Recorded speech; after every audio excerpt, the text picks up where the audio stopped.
Okay, folks, it is the top of the hour here, so let's get started with the news that moves markets. It tends to be one of our more popular webinars, given that a lot of our clients enjoy trading the news, and that's to be expected. You know, the volatility that you see around news events tends to be the most rapid market movements that you'll see, generally speaking, given that you can trade the market 24 hours a day. So it really comes down to what currency pairs you're trading, what time of day news events are coming out week to week that will impact the currency pair that you're trading, and trying to take advantage of that in the best way that you possibly can.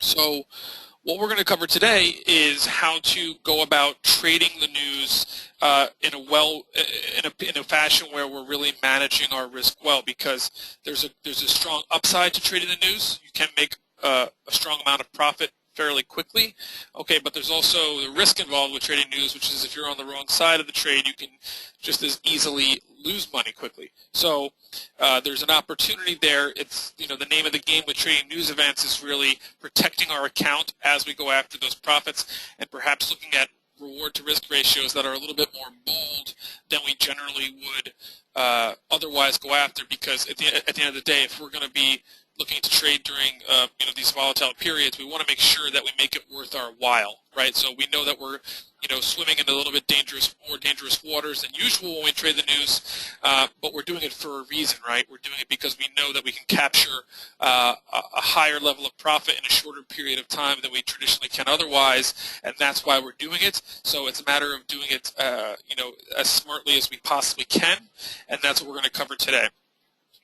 So, a quick note about risk. I just mentioned that, and if you've come into a previous webinar, you've seen our disclaimer here before. But definitely for those of you who are first time in the webinar, as we know, whenever we trade the markets, we are taking on risk, and it's important to know that risk is not a bad thing when trading.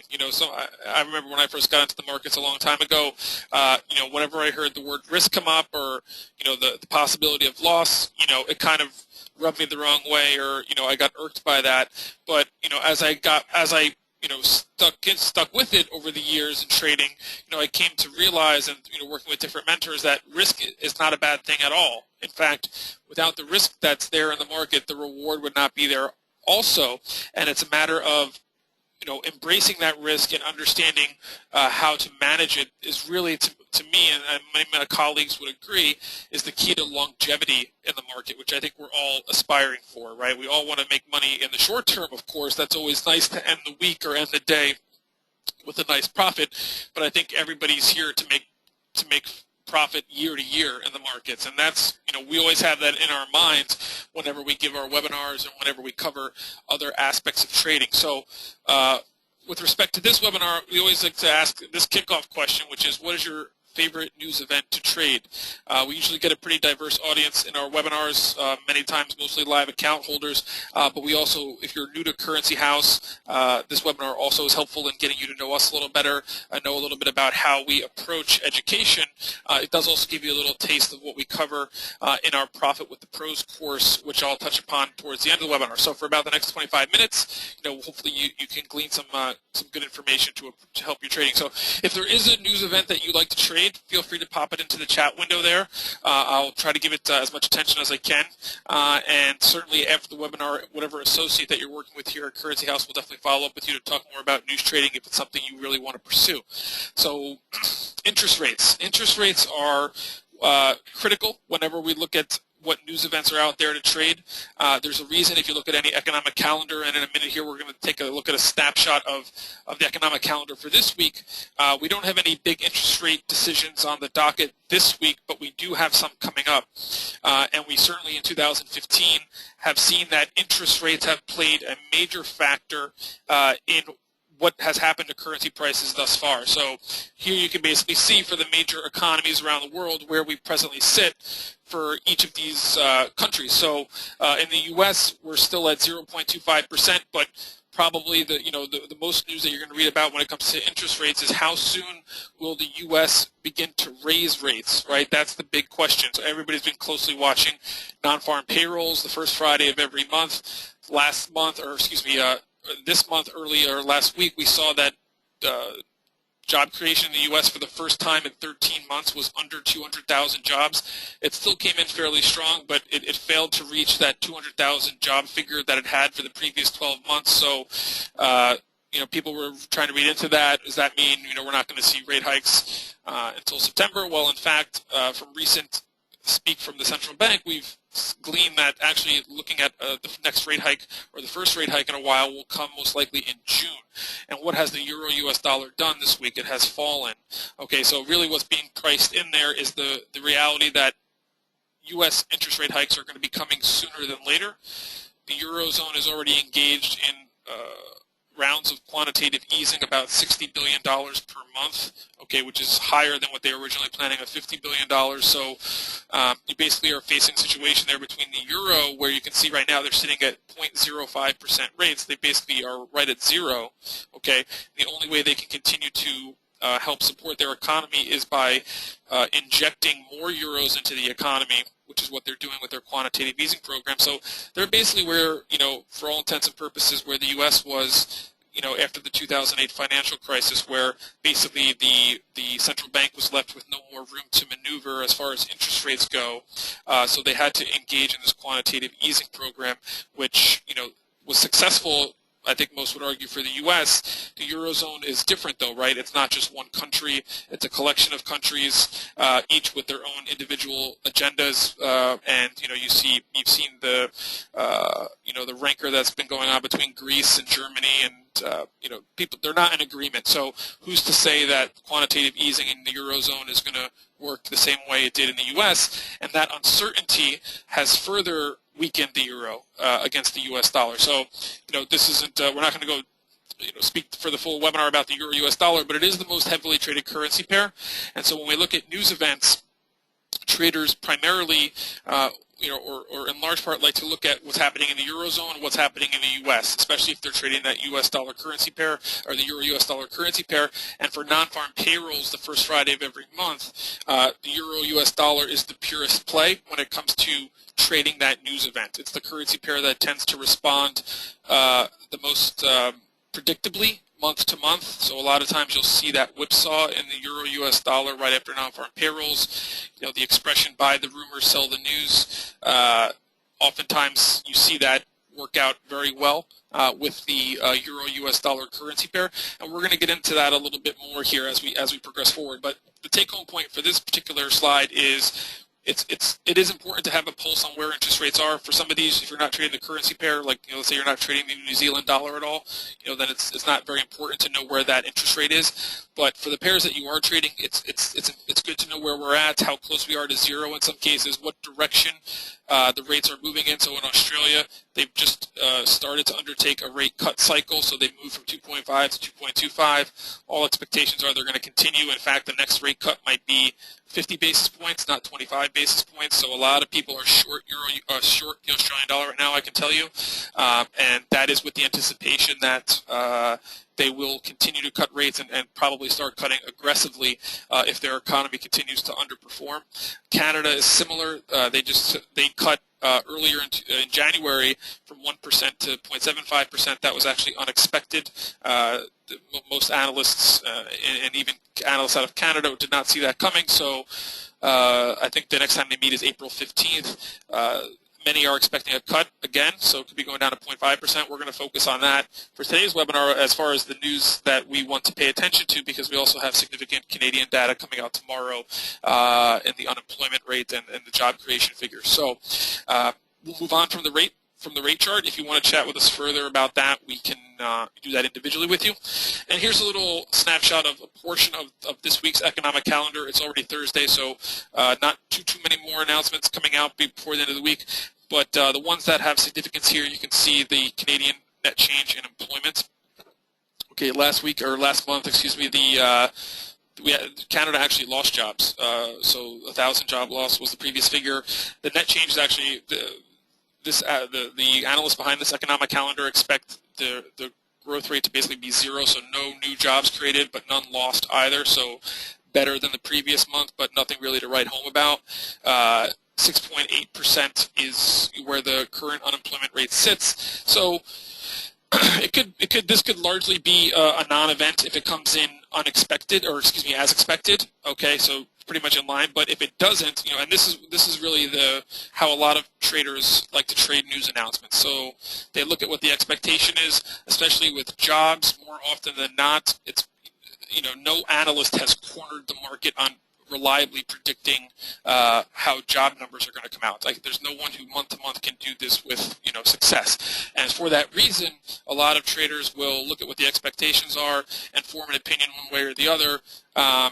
Some might look at, say, last month, like, okay, that $1,000 or that 1,000 job loss number from previous month, to me, is an indication that that's the start of a deeper problem with job loss in Canada, and therefore I think that this month there's going to be even greater job loss, and last month was just the tip of the iceberg.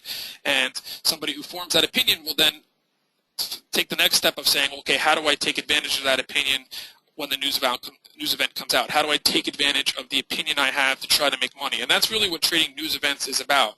I've worked on trading desks where you work with 20 different traders. You might get 20 different opinions on news events and how the numbers are going to come out. The next step as a trader is to try to make money off that and do it in a way where we're also managing our risk well. Okay, and so let's say you're of the opinion that we're going to see a 5,000 job loss number out of Canada tomorrow. That would be worse than expected, right? By most accounts. And so what would you expect? Well, you would expect, many would say, the Canadian dollar to fall in that event and the U.S. dollar to rise. Okay, but this whole phrase comes back of buy the rumors, sell the news. What does that mean? And many traders have been vexed by that over the years, because many times they're right in their opinion. Right, so they're right about how a certain announcement is going to come out, but the currency pair actually moves in the opposite direction that they were expecting. Okay, and that's where that phrase comes into play, because in fact many traders might also have that same opinion. Okay, and so you see the market react. You see basically a bounce in the opposite direction, because you have traders unwinding their existing positions, and then eventually the currency pair will move in the direction that you expected, but there might be, and that's where the phrase a whipsaw comes in, because the market will jump in one direction and then eventually move back to where you were expecting it to go. So we go into this individually in our Profit with the Pros course, which has a whole module dedicated to trading the news. But our approach is, and there's no one way to trade them, but what we really like to do is advise traders to wait for the announcement to come out. If you're placing an entry order before the announcement comes out, some traders like to straddle the market with 2 entry orders. There's not necessarily anything wrong with that approach. The problem, though, that you face is once you're in the trade, a lot of times traders will place entry orders and they won't have a clear idea of what they want to do after they're in the trade, and the market can move so quickly around these news announcements that it's not easy to, yes, it's easy to get into the trade with an entry order, because if the market just touches your price, you're in, okay, but getting out is a completely different story. And so what we like to do is look for those announcements where you can reliably see a whipsaw. And how do you know that you reliably see a whipsaw? Well, if you look back on the charts to when that same announcement came out last month and the previous month and the months before. Okay, that's why charts are so useful in our trading, and with the Profit with the Pros course, we show you how to use the charts to your benefit. One of the great things about the charts is you can go back and back test and say, okay, well, the last time the Canadian employment change came out, how did the market react? What were the expectations? How did the number come out? How did the market react? And you can form a reasonable conclusion based on what the market did previous month, in the previous months. And it's a matter of just taking the time to go do that. We will help you do that. That's really why our analyst team is here, is to help save you time in forming your approach. But with that whipsaw, basically, you're looking for the market to jump one way. You give it a certain stretch of time. With non-farm payrolls, you generally look for 2 or 3 minutes after the announcement, and then you place a trade in the opposite direction, which very likely is the direction that you were initially intending, but you didn't want to get in there right as the announcement came out. Let the mayhem pass, let the knee-jerk reaction of the market pass, and then take the trade in the direction that you're looking to go. And that's a little sample of what we cover in a much deeper level in our Profit with the Pros course on how to trade news, because, like I said, certain announcements are different than others. You want to go back and really have a look at how the market reacts to certain numbers versus others. And obviously, if it's not a currency pair that you traditionally trade anyway, certain announcements, you probably will sit on the sidelines, and that's a big part of trading the news too. All of us love a little bit of action, I think, to one degree or another, but at the end of the day, we're looking to consistently grow our account over time. And for most people, that doesn't mean that means they're not going to be trading news events every day, or even every week, or even every month. Right? It's selectively picking your spots when it comes to trading news, and also being aware of if you're in another trade that's completely not related to news. Right? You might want to know if a news event is coming out that will impact your trade. Right? That can be a very frustrating thing when you're in a trade. You might be floating a nice profit. Let's say it's the New Zealand dollar, U.S. dollar, and then some piece of data comes out of New Zealand that you were unaware of. Okay, and now the market might do something that you weren't anticipating because you didn't know that news event was coming out, and in fact, you probably would have closed that trade, locked in that profit before that news event came out. So it kind of works both ways with news events. Even if you're not trading them actively, it's good to have a glance at the economic calendar at the outset of the week just to know what's coming out. I like this calendar because it ranks the announcements in degree of importance, medium, low, and high. Okay, and we actually, for live account holders, we call them platinum accounts, which is accounts with $5,000 or more.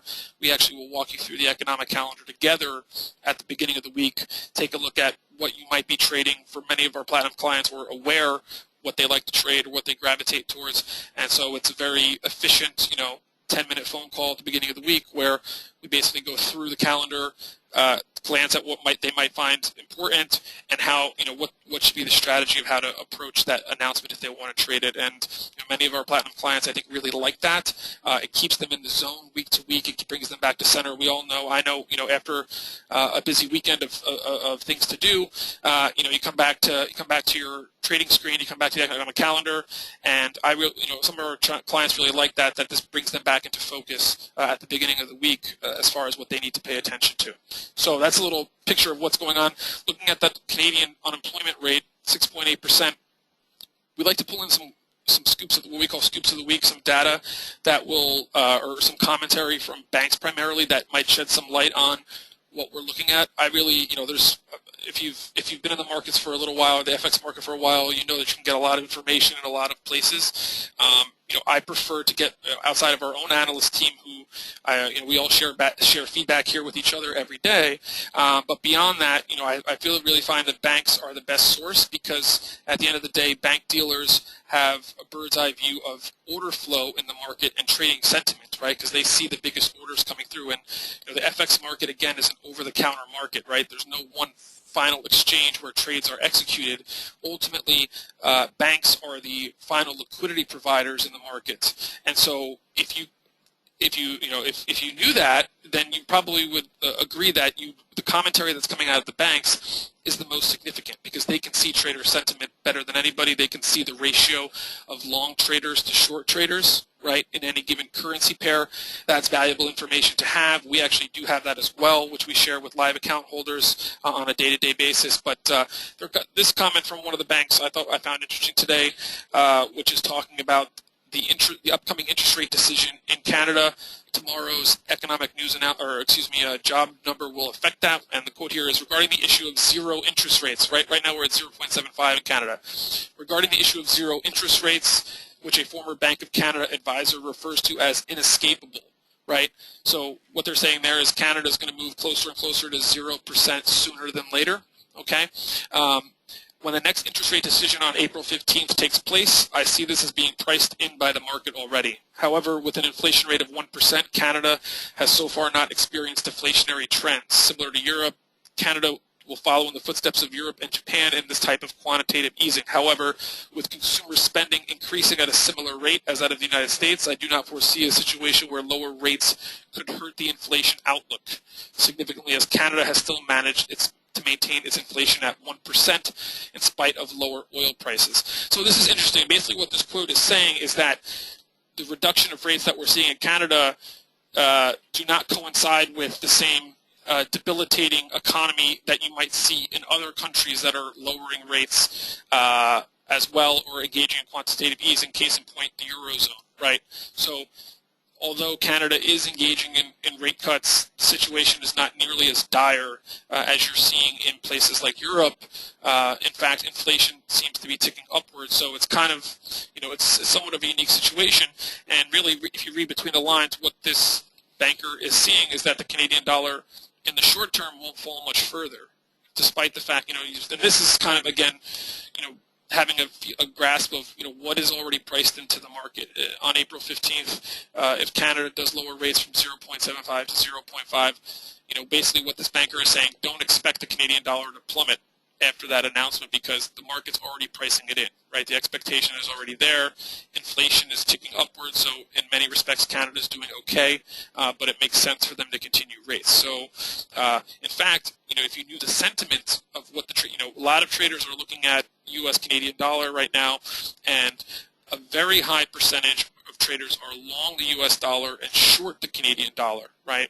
If you're a live account, we'll actually share those specific percentages with you, but for argument's sake, let's say that ratio is 70% to 30%, which would be very skewed, right? So if 70% of traders were long U.S. dollar and short Canadian dollar, and 30% were in the opposite direction, basically short U.S. dollar and long Canadian dollar, would you find that valuable information to have?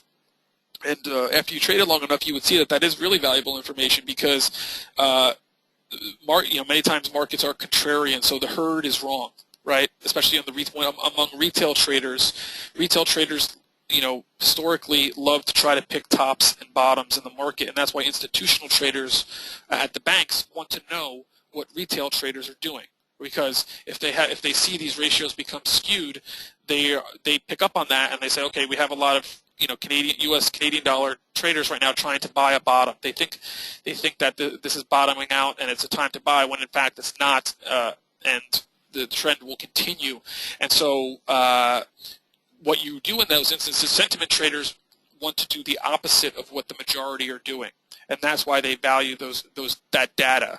So if you knew right now that the vast majority of traders were long USD CAD leading up to tomorrow's announcement, leading into April 5th's interest rate decision, you probably would want to be short sooner than later and be targeting prices at the 124 level, the 123 level. The fact that the oil prices have been as low as they have been also has been priced into the market. So it's a matter of looking at those expectations. A lot of retail traders trade the announcement for now. They think the market's going they don't factor in the pricing in has already occurred.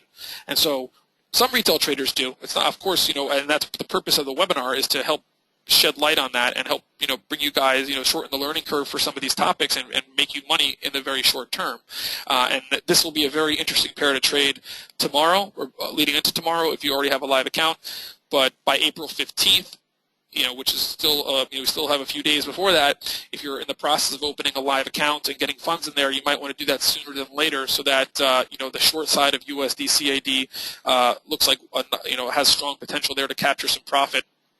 And we've been talking to some of our platinum clients and individual clients about this a lot, pretty much every day this week leading up to tomorrow's employment figure. So, moving on, coming back to risk management, whether you trade the news announcement or not, at the end of the day, we always talk to clients about risk management, managing trades, both before and after you get into the trade, and stops and limits make your life just a lot easier in this regard. Any of you who have traded real funds, probably can relate to, what it's like to get into a trade and not have a stop or limit. So basically you're putting yourself in a position where you're deciding after the trade where you want to get out. Sometimes that will work out for you, sometimes it won't. But either way, you're going to feel some level of uncertainty. Palms are probably going to get a little sweatier when you're in a trade without a firm grip on where you want to get out, whether you profit on the trade or lose on the trade. And, it's not the one or two trades where you do this where it hurts you. It's not having an approach over time to where this can come back to bite traders. And it's hard. It's hard. It's not easy it's easier said than done to say just use stops and limits in your trading. So we don't want to minimize, why traders might be reluctant to do it or have some caution there, because, we don't want to lock ourselves in, right? Especially if the trade moves against us initially. It's against, it's not natural to allow our stop order to get hit and take a loss, okay? But if you put yourself in your own shoes a few years from now, okay, and the traders that we all aspire to be, I think, you'll you'll hopefully see that it's in your best interest in looking to trade over the long term, and hopefully turn trading into a business that you can be a profession. Many of our clients aspire to trade, if not full time, as a way to earn a second income. And if you maintain that outlook, okay, you'll come to see that yes, if you put a stop or eliminate a trade, at times your stop will get hit. You will take losses, right? Losing is not never taking a loss is not the goal of trading, right? The goal of trading is to make money over time. And give ourselves, stay in the game as well, protect our account, and we go into that. And Profit with the Pros, today's webinar isn't strictly on money management; it's not on stops and limits, but our Profit with the Pros course does go into what ratios to use when you're looking at placing a limit, placing a stop. Like I said at the beginning of the webinar, the nice thing I like about news events and trading them, even though there is a little bit more risk involved, there's also more reward involved. And so while I might be not, when I don't trade a news announcement, many times I'll use a 2-to-1 profit to loss ratio. So if I'm looking to make 50 pips on a trade, I will put a stop loss about 25 pips away from the market. So using that 2-to-1 ratio. But with a news event, I might be a little more bold, right? Because I know the market can move more. So I am taking more risk, but I'm also compensating myself for that extra risk that I'm taking. So I might, instead of 2-to-1 in the event of a news report, I might use a 3-to-1 ratio because I know that I can be a little bit more bold and I want to be compensated for the extra risk that I'm taking, right? So if in that event, if I'm 3-to-1, I might say, okay, well, if I'm going to risk 25 pips, I'm not going to look for 50 pips on this move. I'm actually going to look for 75 pips because I know the market can easily move 75 pips around this particular announcement, and I want to be rewarded for that. I want to be rewarded for taking that extra risk during this announcement, okay? And that's really where you are stacking the deck in your favor, as they say, because at the end of the day, our measure of our performance of traders is not based on our winning percentage. Of course, it goes without saying that we all want to win as high a percentage of our trades as we can. That's understood. If I could win 90% of my trades in 2015, that would be fantastic. But I know that that's not the measure of my performance. The measure of my performance at the end of the year is how much did I grow my account, right? What was my balance at the beginning of 2015, and what is my balance at the end? Okay, if my winning percentage happens to be better than what it was in 2014, great. Okay, but at the end of the day, I want to grow my account by as much as I possibly can, and I know that the winning percentage of my trades is not the primary determinant of how well I grow my account. Okay, I know from experience that how well I grow my account is going to come down to, more importantly, whether my winning trades outweigh my losing trades. Are my winners consistently larger than my losers, right? And guess what? That's something we actually do have control over, right? We might not be we might not know every indicator on the chart from day one. Oh, that takes time to learn. We might not be, we might not stay on top of every single news announcement. We might not be, where we want to be a year from now. But we can certainly trade the markets, and we can certainly manage our risk well, and that's where stops and limits come back to benefit us. And if we consistently take larger profits and smaller losses, then we can win a very modest percentage of our trades in the area of 50% of our trades and still be profitable, right? And so we have to, continue to go easy on ourselves when it comes to taking losses. Okay, realize that they do occur. Once we accept that, we're really putting ourselves in a position where we can trade professionally and move forward, and that's a big step. It's a big step, and so the Profit with the Pros course will go into that further. I encourage anybody here to get into that if you haven't already. The next semester starts on Monday. Here are a couple details on what you get as a live account holder. Monday we have a Top Trades of the Week webinar, which is similar to this, except we actually give you what we feel are the top trades, similar to that dollar CAD trade that I mentioned, but goes a little deeper. If you'd like to chat with our analyst team, which includes myself and several of my colleagues, you can do that over Skype with a gold account. That's $2,000 US. The Platinum account, as I hinted at earlier, goes a little deeper. We do one-on-one phone calls. We do have that economic calendar walkthrough at the beginning of the week. And either way, regardless of what amount you start with, our minimum account balance is $100. But regardless of what you start with, you become a referring agent. And some of our clients really take a lot of strong advantage of this because we compensate you for any other traders that you bring to Currency House alongside you or over time. So friends, colleagues, associates, I know when I trade, I actually work with other people in my trading, so always bouncing ideas off of other people. So it might be a natural course of events that you trade with other people, and since you came to us first, anybody else that you bring, we will pay you, and we can get you the specifics of how those payouts work. Some people really take nice advantage of that. And at that point, you're turning your trading into a professional business even by coming into the webinar today. You know, you're doing that. So we thank you for coming. If you want to take advantage of the Profit with the Pros course coming up on Monday, okay, 2 ways to get it. It is the cost of the course is $30 US. You can buy it outright. Some people do that. With a live account of any balance, okay, you get the course for free. So if you open with the minimum of $100 or anything more than that, you get the course for free. We don't have any inactivity fees, so when you actually decide to start trading those funds, is up to you. The course, most people move through it in about 3 weeks' time. So if you decide you want to start trading after those 3 weeks or any time after that, that's absolutely fine with us. And the course goes into, today was primarily about fundamentals since we were talking about news and the economic calendar, but the course does go into technicals, how to read the charts. If you're somebody who wants to know how to read a Japanese candlestick, you're reading about different patterns, harami patterns, head and shoulder patterns. It's frustrating you that you don't know what's being referred to when analysts mention those patterns. You will learn that in the course. You will learn how to read Japanese candlesticks, how to put indicators on the chart, and it goes a lot deeper into fundamentals as well, which we just touched upon today. So you're all working with an associate here, I'm sure, who's going to follow up with you. But if you'd like to open your accounts between now and tomorrow, the end of the week, I will direct you on how to do that. Our website, again, is currencyhouse.com. In the upper right-hand corner of the website, a homepage, you see Open Account. That is our application. You would just fill out these fields here on the screen. Usually takes no more than 5 minutes maximum. And then as far as funding the account goes, there is a deposit funds link at the bottom right-hand side of the page. This is a portal to fund by credit card. So if you wanted to fund by Visa or MasterCard, this would be where you would go. We do also accept wire transfers for larger deposits, so it depends really how much you're looking to start with. And that's it. You're up and running on the course or on the account and the course, and your access to us just goes up and up from there. So for everybody here at Currency House, it's been a pleasure working with you today. If you have any questions, I'll leave the chat room open for a little longer. Just pop them in there. Otherwise, the associate that you're working with will be in touch with you certainly before the week is out. Thanks a lot, folks. Look forward to speaking with you soon in the next webinar. Bye-bye.